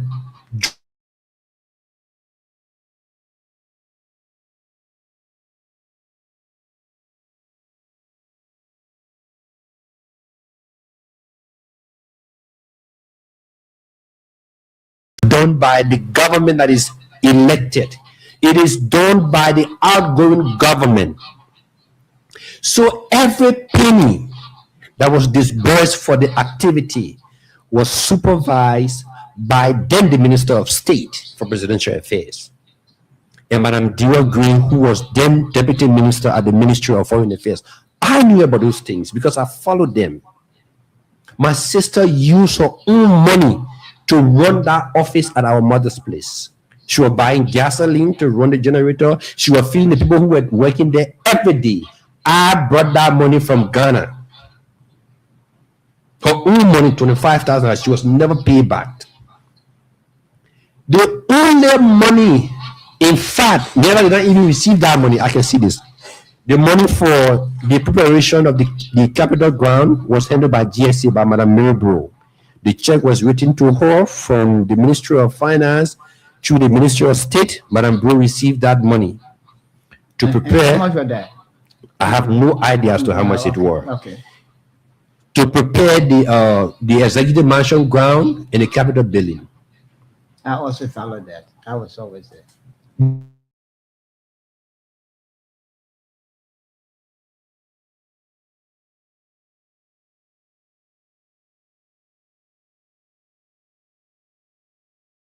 I think they were doing some stuff and she got angry.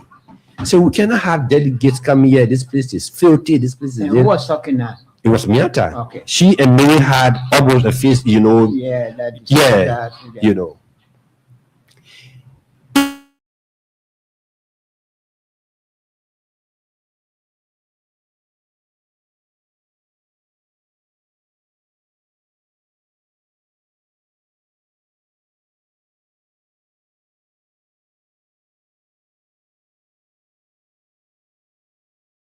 Oh, the JMA guy said, you opened the store and gave us rare carpet. We don't have it.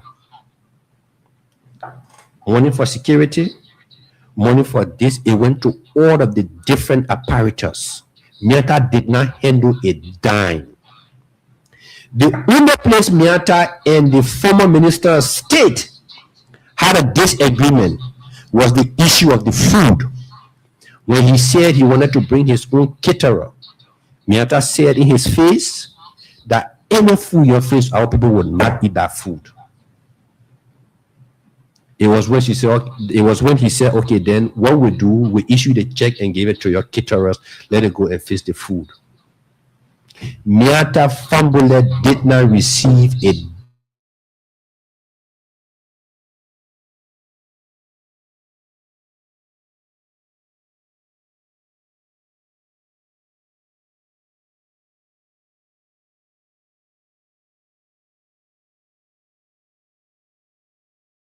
the flags along the street. I said, because by now the flag should be from EW Joshua or from Rafi.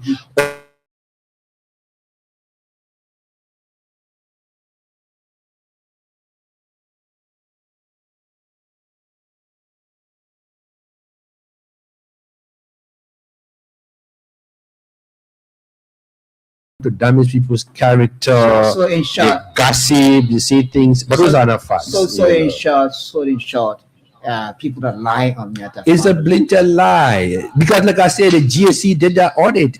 If Meta Formula received money, you see, Meta did not sign a single check.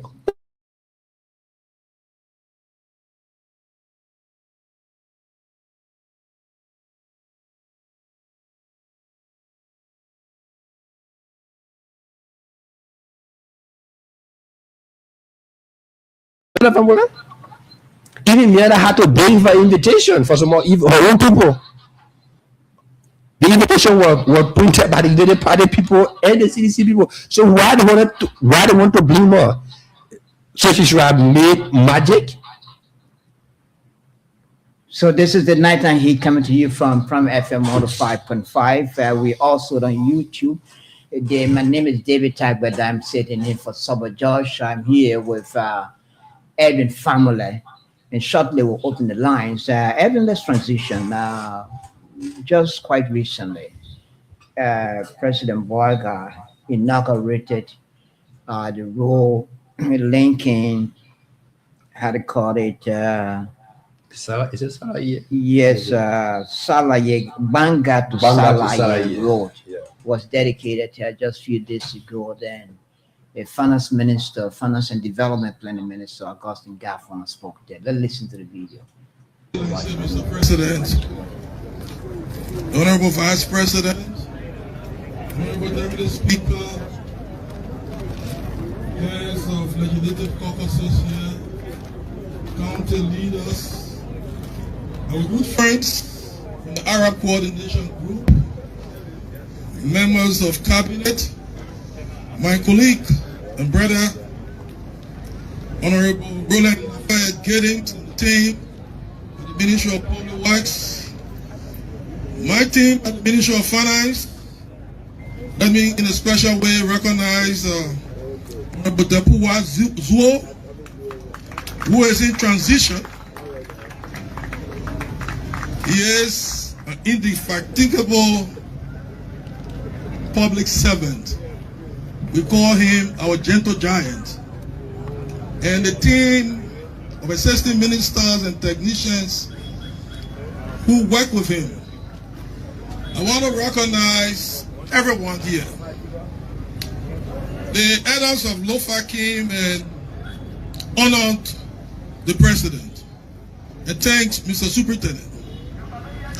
I want to give you one more reason why we need to honor the president. Because this is a day of celebration, a day of reflection. We are here today. It's been a long road. The Minister of Public Works talks about groundbreaking of this project starting in 2017. When you trace it, we started this journey long before that time. And let me give you this to tell you how involved our president now has been in this process. In 2010, when we were completing debt cancellation agreements under the Heavily Indebted Poor Countries Initiative, in my earlier stint, one of the groups we had to conclude debt cancellation discussions and agreement was with the Kuwaiti Fund. And we were set to go and conclude and sign the debt cancellation agreement in late 2010. So I went to former President Ellen Johnson Sirleaf and said, we're about to go to Kuwait to put this behind us and to open the possibility of getting financing now for development. So what can we put forth? And as Finance Minister, I knew about this project, but you are a mother of twins, so you cannot talk about your countries too much. And so she said, the Vice President and you, Lofens, have helped me. We've mobilized the funding for the road from Red Light to Banga and to Ganta and to the Guinea border. And that will soon start. We've done the road from Monrovia to Buchanan. We've started the road from Fishtown to Harper. The people of Lofa deserve something. And the Vice President, my Vice President, cannot rest because this road, the Banga-Menikoma Highway, is the key development priority for the people of Lofa. And she went behind her decks and brought to me something that was given to her by her Vice President. It was the sketch of this road that was being done at it. It was to have been done by the Taiwanese. They had started in 1989, but Civil War came and there were issues. Things stopped. But there was the sketch of the road, the sketch of design. The technical people tell you. So go and work with the vice president. He will give you guidance before you go to Kuwait. So and let me recognize him, because this tells you about civil servants, public officials who are the real bulwarks of our development. Mr. Emmanuel Baker. He joined me along with late Deputy Public Works Minister Christian Baba, and we interacted with then Vice President Boakai before going to Kuwait, and then he blessed us and said, now you can go and put this road. And when we went, we signed the agreement and we carried the sketch. We carried the whole design and gave it to us by him. Tama now today is the head of the Kuwaiti Fund. He was there, I think, as one manager. He didn't have gray hair then. So when you see him passionate about this thing, he knows the beginning. So they immediately accepted this, and they said that we will mobilize. We Kuwaiti Fund, we have something called the Arab Coordination Group. It's a consortium of Arab lenders. We'll mobilize them with the Saudi, the Badia, the OFAC, so that we all can put our money for this road. And the Kuwaiti Fund gave us the first fund, $2 million for the feasibility. Okay, so that's the voice of the Finance and Development Planning Minister, Augustine Clay Gaffwan. This is the nighttime heat. We will soon open the line. Talking about, I think he made those remarks during the dedication of the Banka to Salahi Road. He spoke a lot about the Kuwaiti funds, the development of the road infrastructure, the role he played, the role then former Vice President Joseph Boakai played, how he coordinated the whole thing, how he brought out the design of the road and they took it to Kuwait. So, I mean, that was the Minister of Finance, Edwin. What's your impression about what he said? So basically, he was just trying to throw light on the whole aspect of where we come from with this whole Banga Menekoma highway issue. Many people think that particular corridor started in 2017 with the groundbreaking of President Weah and President Salif. I earlier mentioned during the campaign period. They went there 2016 and then 2017, but it goes far back as 2010, as Minister Gaffwan said.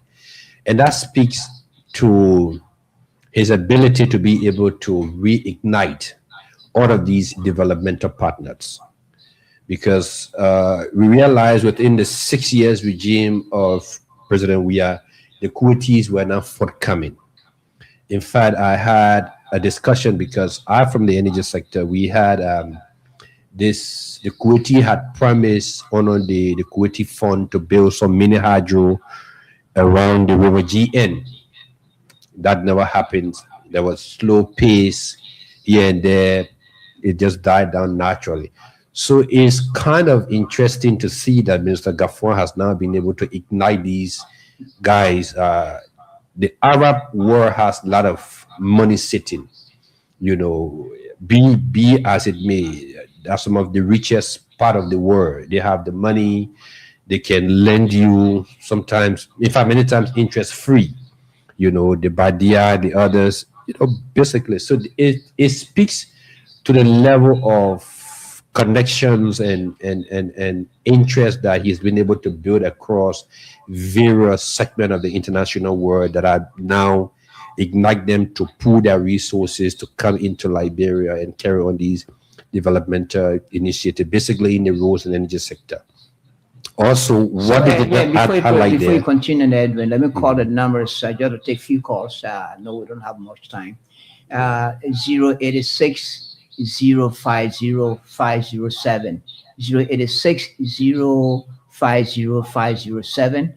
that is the Lone Star. The orange number is 0778 460 And some of the issues we discussed this evening on the nighttime heat, we talk about the ongoing investigation into the recent drugs, the cocaine that was discovered and confiscated on the Mangate Avenue, somewhere near the Mangate Avenue.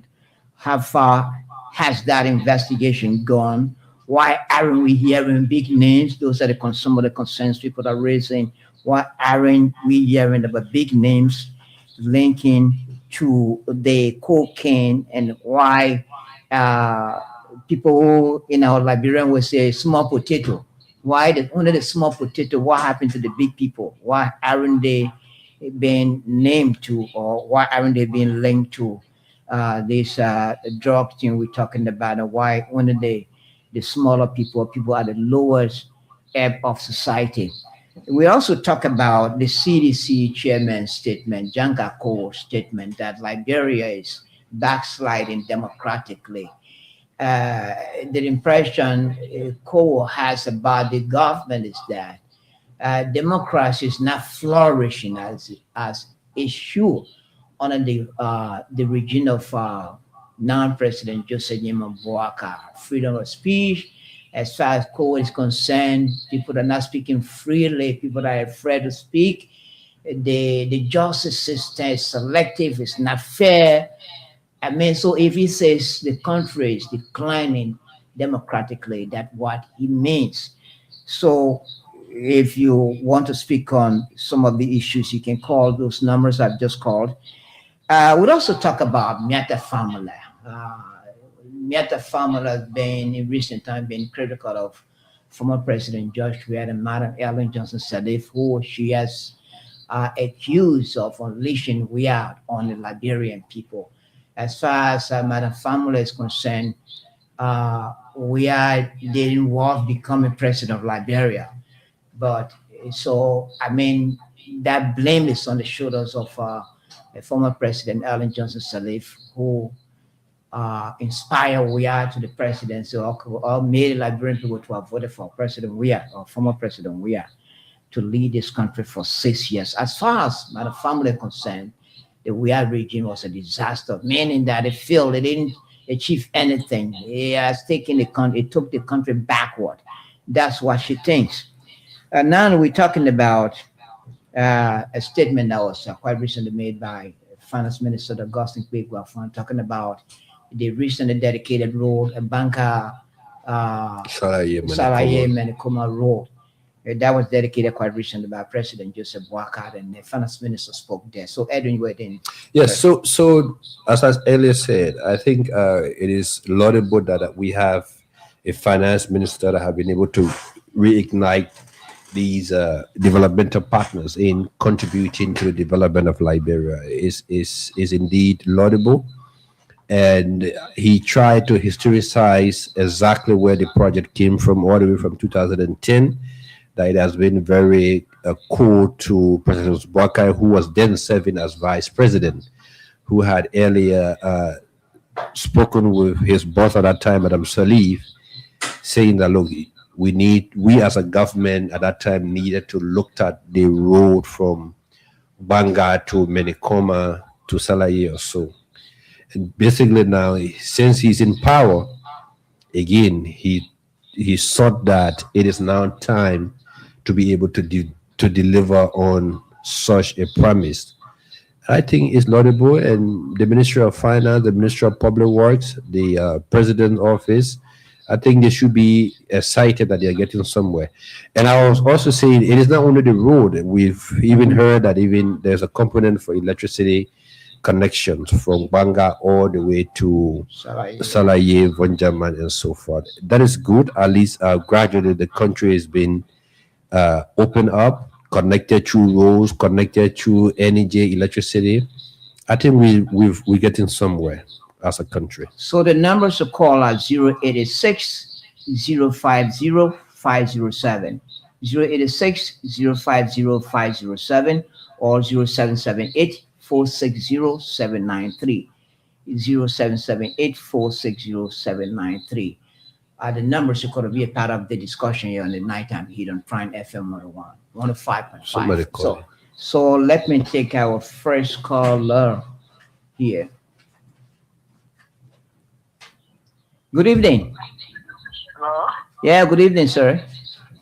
Thank you. The panelists, and I guess that the Zatabe It's not a guest. It's one of the panelists here. panelists. Yeah, Edwin Famula. Thank you. Yeah, thank you for the show today. You organized the show well in absence of John Solo. Yeah. No, not Josh Solo. Saba Josh, please.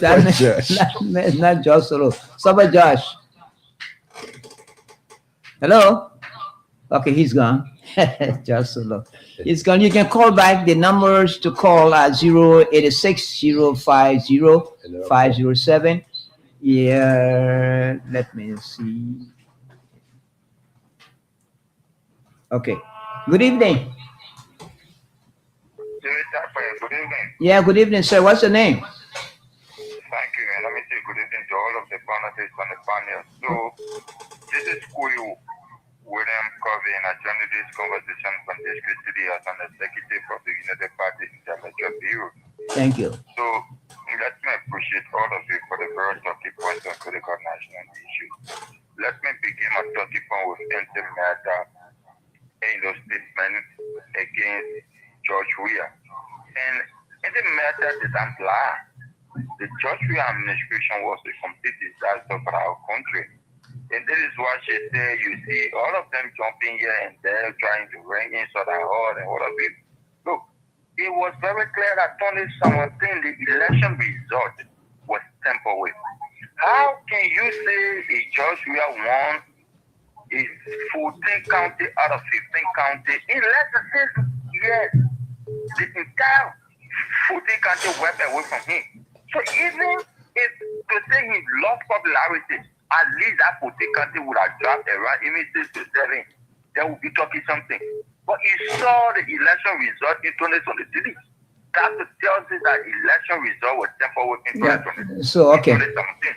So I think the judge issue, the joint enforcement, the joint security investigation now need to go beyond what they are doing now. People who will just sit on the radio, just call people need publicly, need people part of it, need people part of it.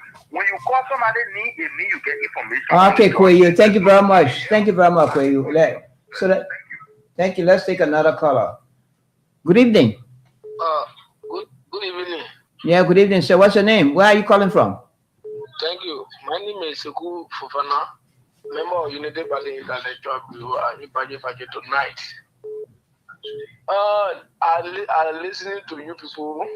But thank you very much. You know, the other family before she said that George Weah was the first position, he said he now qualify. He said if capable is not available, if the competent is not available, the incompetent is available. We will refer that one to themselves. And so one again, when another family say George Weah release unleash George Weah to all. In Allah, you and somebody can be working for 12 years of our president. You take opposition leader at that time to go to your country. Then, like my colleague just said, there you 14 countries overwhelmingly voted you. Why do you think that is not possible? The Liberian people voted for the man. I'm coming now. But listen to me, if the way that me and you went to go, like you and just someone in that silo there, eh? Mm-hmm. Because that John can say you like for Ellie, because Ellie after Ellie to interview to from BBC, Ellie came in Liberia. The recording is there. The radio station what he said now, at that time, Mamadi Jakite in 2016 asked Ellie. He said, "Well, your past president is hard in a race to run for 2017 election. All the candidates are there. What are you saying? What they almost say." I want continuity. All the people that in the race now can make good president. I want continuity. Then not even reach 2 to 3 months, then you somersault there. Okay, thank you. The people that in the country will believe that they say, well, if someone if your boss, your Ali can leave Wakai like that to vote opposition, so meaning he have no interest in Wakai. Okay, thank you. So you saw internet on the TV. Wow, the people voted here also. That's the one me other families are saying people you saw them other family. That yesterday,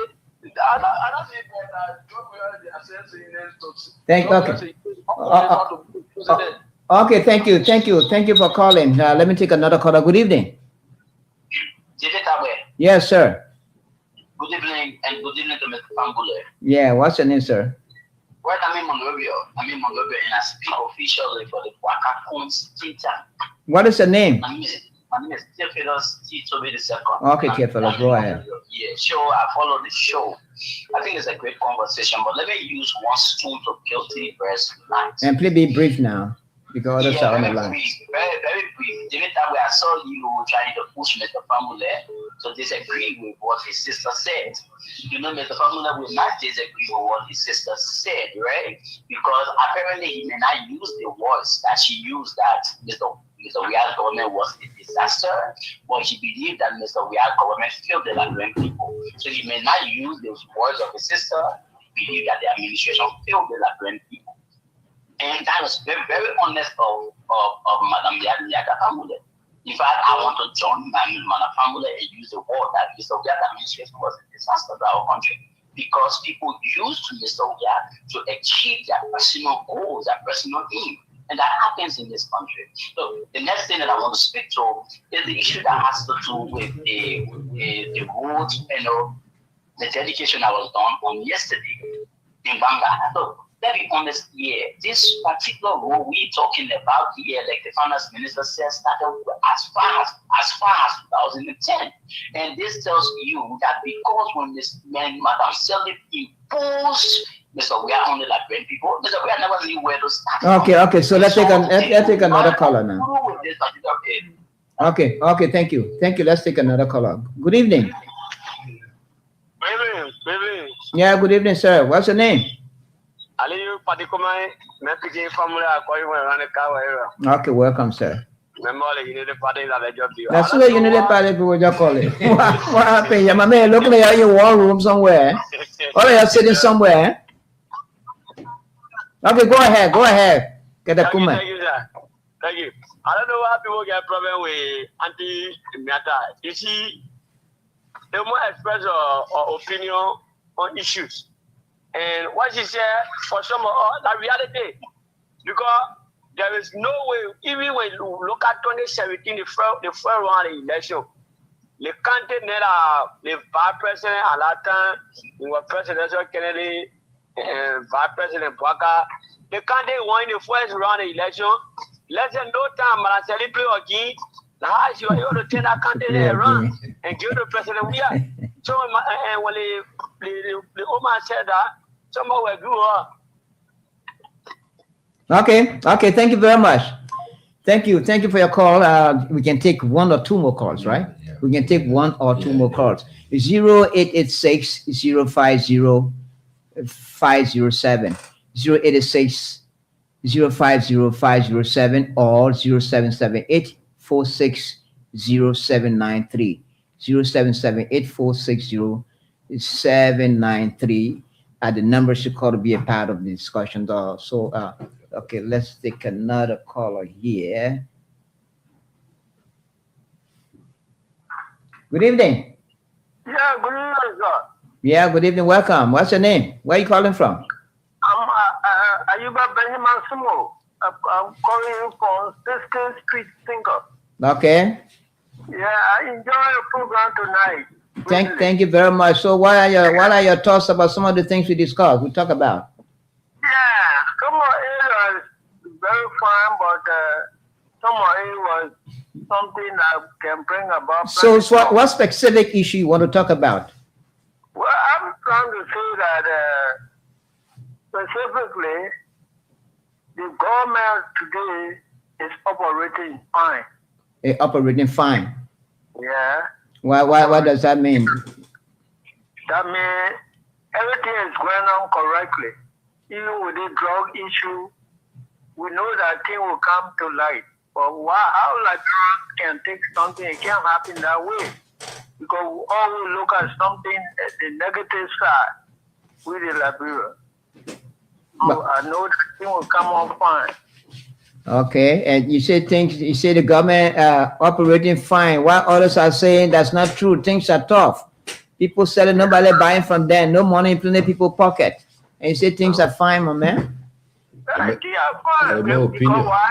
The business is too much in the country. Good. Everybody moved in the interior, they come back here. So true. Money in the bush, they won't be there. They don't have nothing to do in the city. They are not mechanic, they are not plumber, they are not nothing. The Liberian, they just want free things. Okay. Thank you very much. What's your name again? Ayuba Benjamin Sumo. Okay, Mr. Sumo. Thank you for calling. I will always be in line with this program. Thank you very much. You're welcome. We can be on the program from Monday to Friday. We start from 8. We end it at 10 or a few minutes after 10. Thank you for calling, Mr. Sumo. Also, I thank Mr. Formula. Enjoy him too. Okay, thank you very much. We appreciate that. Good night. Yeah, fine. Okay, so Edwin, let's run. Yeah, it was a good show, and in as much as we were not a full house today, but I think the public listened to us and they were able to judge us fairly. However, again, like I said, my sister made her opinion, and at least tonight I was able to actually explain some of the role that I strongly believe she played during the inaugural process. Yeah. Because I was always part of it. I was there. I was going there. I was in and out, trying to make sure that she succeed. At the end of the day, she made a great sacrifice, and the Liberian people did not see that with some of them, but they don't know who Miata Formula is. We are not rich people, but we do not come from a background that involve ourselves in anything that has to do with theft or grief. So you would never hear that in any of us, because it's not in our DNA. Whatever you see around, our parents work hard for it. They make that money, they invested, they built properties and left it back for us. In fact, I even hear some people say, "Oh, she's living in my house." So where do you expect those who want to live?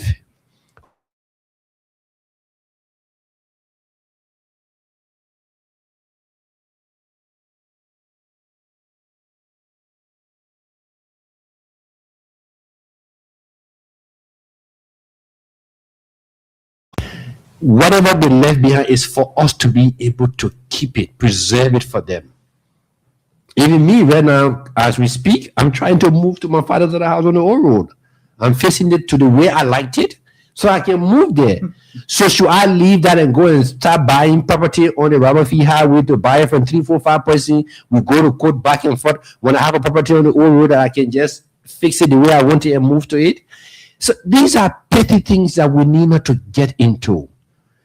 So again, but I sometimes some of it comes with jealousy because your parents did not leave property for you, so my parents should leave property for me. No, but anyway, it was a good show, and as always, we'll be here to be able to enlighten and educate our people. Thank you. Okay, Edwin, thank you very much. Thank you, Edwin, for coming. And I hope that Josh Kennedy and Desmond will join us tomorrow. I will still lead the discussion. My name is David Tagway. Good night. And thanks to Saba Josh, who are guest following us, Thomas and Madam Josh. I'd like to also recognize many of our viewers and listeners who follow this evening on the Nighttime Show, this Wednesday's edition. Thank you. Good night.